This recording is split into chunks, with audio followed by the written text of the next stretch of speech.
friends. Hey, my name is Christy, and I'm a part of the Well staff team.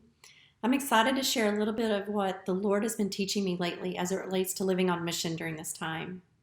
I have to say, it's something that I initially struggled to answer. Um, Maybe like you, I found myself wrestling a lot with the Lord as I've moved through my emotions and questions these past few weeks. I mourn for those who've lost their loved ones to this pandemic. I've grown weary as I've navigated working and being home with my kids full time.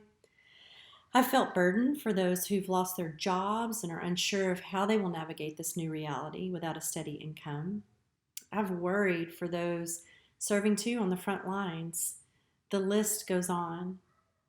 But the Lord has really met me in sweet ways through this wrestling.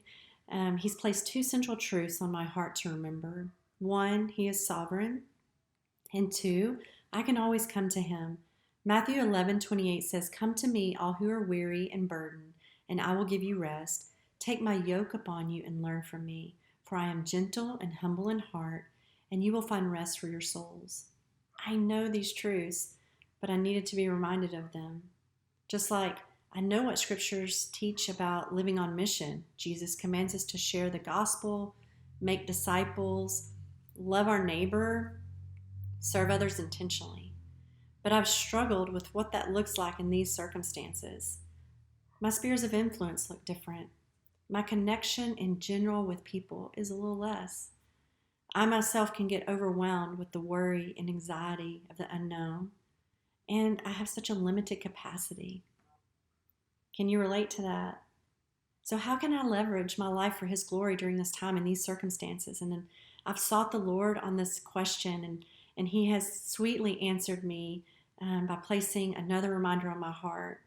Seek Him, abide in Him. John 15:5, I am the vine, you are the branches. Whoever abides in me and I in him, he it is that bears much fruit. For apart from me, you can do nothing. Before you think about going on mission with me, Christy, meet with me. There is no mission apart from me. Through this abiding, He has faithfully revealed ways that I can be His hands and feet to those both near and far during this time. Sometimes it looks like me dropping off a meal to a friend who's unable to leave her home, intently listen to my neighbor share her worry about what is happening, and being vulnerable enough to share I too have some of the same worries, offering to pray with friends who are weary, faithfully showing up to nurture and take care of my children. We've also been deeply impacted by the ways our community group has intentionally surrounded us to pursue us and encourage us during this time. From calling to pray over us, reading to our children over Zoom, dropping off delicious treats, a meal, or arts and crafts for my kids. We've witnessed the church family coming alongside to financially gift people who are in need during this time, to show up to mow someone's yard, or to gather their community group to drive by a church family's home with signs and cheers to the news their daughter is tumor-free.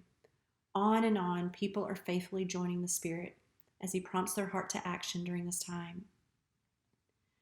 God is teaching us that He isn't limited by circumstances. And if I will faithfully step into His invitations, He will use me during this time to bear witness to Himself in powerful ways.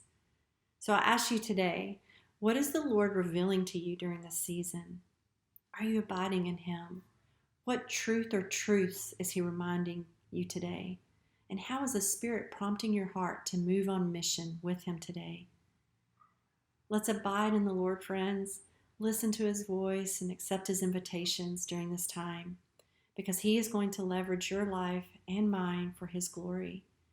Thank you so much for letting me share what He's been laying on my heart lately. I'm so grateful for this opportunity. I sure do love you guys, and I miss seeing you in person, but we will see each other soon.